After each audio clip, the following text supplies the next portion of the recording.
Everyone, I welcome you all to learn with Finology. आज का video बहुत इंटरेस्टिंग होने जा रहा है क्योंकि आज हम इंडियन आर्मी, नेवी, एयरफोर्स इन तीनों के रैंक्स के बारे में समझेंगे। साइमल्टेनियसली इनके लेवल्स और इनके रैंकिंग के बारे में समझेंगे, जिससे आपके दिमाग का कंफ्यूजन पूरी तरीके से दूर हो जाएगा। इस वीडियो को देखने के बाद आप इन सारे रैंक्स को पहचान भी पाएंगे। 26 जनवरी के बाद से, जब से इंडिया रिपब्लिक हुआ है, तब से ही ये सारे फोर्सेस इंडिपेंडेंटली फंक्शन भी कर रही है और इनके कमांडर इन चीफ तब से ही प्रेसिडेंट ऑफ इंडिया है। ये सारी फोर्सेस हमारे मैरीटाइम बॉर्डर्स, हमारे बॉर्डर एरियाज और हमारे एयर स्पेस को बहुत ही बेहतरीन तरीके से प्रोटेक्ट कर रही है, उसे गार्ड कर रही है। इसलिए हमें इनके बारे में जानना और भी ज्यादा जरूरी हो जाता है। आज हम इन ऑफिसर्स को देखेंगे जिन्हें रैंक किया जाता है as commissioned officers, junior commissioned officers and non commissioned officers. Mostly आज हम कमीशन्ड ऑफिसर्स के बारे में देखेंगे। तो चलिए वीडियो को शुरू करते हैं। सबसे पहले जो हाईएस्ट रैंक माना जाता है आर्मी, नेवी और एयरफोर्स में, उनकी बात कर लेते हैं। ये है field marshal, admiral of fleet and the marshal of Indian air force. ये जो रैंक है वो 5 स्टार रैंक ऑफिसर होते हैं, जिसे मोस्टली सेरेमोनियल या फिर वॉर टाइम रैंक माना जाता है, क्योंकि इसे मोस्टली वॉर के दौरान दिया जाता है। एक बार अगर कोई ऑफिसर इस रैंक तक एलिवेट हो जाए तो वो कभी भी रिटायर नहीं होते हैं, because they have to serve until their death. तो इंडियन आर्मी में अब तक सिर्फ 2 ऑफिसर्स को इस पोजीशन या इस पदवी तक एलिवेट किया जा चुका है। ये थे सैम मानेकशॉ, जिन्होंने इंडिया पाकिस्तान वॉर ऑफ 1965 में पार्टिसिपेट किया था, और KM करियप्पा। इसके अलावा अगर इंडियन एयरफोर्स की बात करें तो सिर्फ एक ऑफिसर अर्जुन सिंह को इस रैंक तक एलिवेट किया जा चुका था, जिन्होंने 1965 की इंडिया पाकिस्तान वॉर में पार्टिसिपेट किया।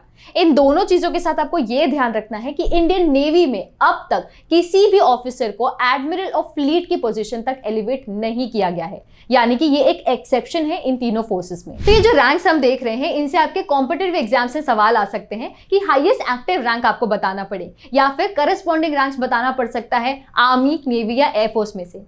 तो अगर आप आपके स्टैटिक जीके की तैयारी अच्छी रख रहे हैं कॉम्पिटिटिव एग्जाम्स के लिए, इसी तरह आपको आपके करंट अफेयर्स पे भी मिस आउट नहीं करना है। अगर आप इसे स्ट्रॉन्ग करना चाहते हैं तो हमारे इन 2 कोर्सेज को ज्वाइन कर सकते हैं, जहां हमने वीडियो लेक्चर्स के थ्रू और इमेज और टेक्स्ट सपोर्ट के थ्रू इन सारे इश्यूज को एक साथ कंसाइज और डिटेल फॉर्मेट में कवर किया है, जिसका लिंक नीचे दिया गया है डिस्क्रिप्शन में। तो जो 5 स्टार रैंकिंग ऑफिसर्स हैं, ये मोस्टली वॉर टाइम पर्पसेस और सेरेमोनियल पर्पसेस के लिए होते हैं, पर इनकी जगह एक्चुअली एग्जिस्टिंग और जो फंक्शनल रैंक है वो 4 स्टार रैंकिंग ऑफिसर्स होते हैं, जिन्हें पीस टाइम के दौरान भी फंक्शनल किया जाता है। ये लीडर होते हैं, प्रोटेक्टर होते हैं अपने फोर्स के, और हाईएस्ट एक्टिव रैंक माने जाते हैं अपने पर्टिकुलर फोर्सेस के।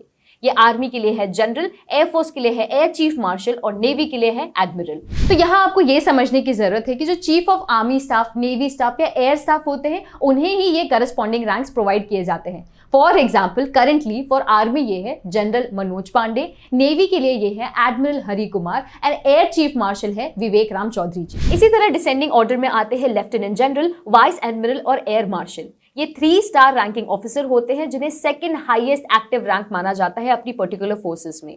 इसके बाद है मेजर जनरल, रेयर एडमिरल और एयर वाइस मार्शल।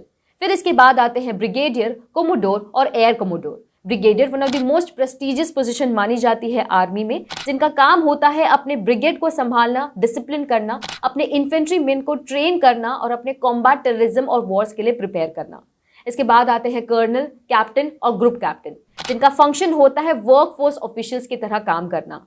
फिर है लेफ्टिनेंट कर्नल, कमांडर और विंग कमांडर, और इसी तरह आते हैं मेजर, लेफ्टिनेंट कमांडर और स्क्वाड्रन लीडर। मेजर एक रिसेंटली रिलीज्ड मूवी है, जिसे देखकर हम सभी बहुत इमोशनल हो गए थे। ये एक बहुत ही रेप्यूटेड पोजीशन मानी जाती है इंडियन आर्मी में, जिन्हें चार्ज किया जाता है विद न्यूमरस स्ट्रैटेजिक रोल्स, और ये सर्व करते हैं एज नंबर 1 वर्कफोर्स ऑफिसर अपने ब्रिगेड और अपने चैलेंज प्रेशर कमांड के लिए। ये मैनेज करते हैं एम्प्लॉयज को, उनके लॉजिस्टिक्स और ऑपरेशनल मिशंस को भी। इसके बाद आते हैं कैप्टन, लेफ्टिनेंट और फ्लाइट लेफ्टिनेंट, और फिर आखिर में जो लोवेस्ट लेवल ऑफिसर या फिर एंट्री लेवल ऑफिसर्स होते हैं, वो है आर्मी के लिए लेफ्टिनेंट, सब lieutenant for the navy and the flying officer for the Indian navy. इन्हें जूनियर मैक्सिमम कमीशन्ड ऑफिसर माना जाता है, जिन्हें जनरली 21 या 22 साल की उम्र में रिक्रूट किया जाता है। तो इन सभी ऑफिसर्स का एक साथ रैंक यहाँ आपको इस टेबल में प्रोवाइड किया गया है, जिसका आप स्क्रीनशॉट लेके बाद में रिवीजन भी कर सकते हैं। इसी तरह जूनियर कमीशन्ड ऑफिसर्स और नॉन कमीशन्ड ऑफिसर्स के भी करस्पॉन्डिंग रैंक्स यहाँ प्रोवाइड किए गए हैं। इंडिया इन सारे सोल्जर्स, सारे जवानों और सारे ऑफिसर्स के सैक्रिफाइसेस और हीरोइज्म को सेलिब्रेट करता है on the Indian army, navy and air force day, जिसके बारे में आपको पता होना चाहिए। इसी तरह गवर्नमेंट ऑफ इंडिया इन सभी ऑफिस को गैलेंट्री अवार्ड्स भी प्रोवाइड करती है, जिसके बारे में अगर आप जानना चाहते हैं तो इस वीडियो को रेफर कर सकते हैं। So this is where we conclude today session. पर जाने से पहले आपको यह बताते हुए जाना है कि यहाँ करस्पॉन्डिंग रैंक कौन सा आएगा। Let me know in the comment section below. Till then, keep learning and I shall see you in the next one.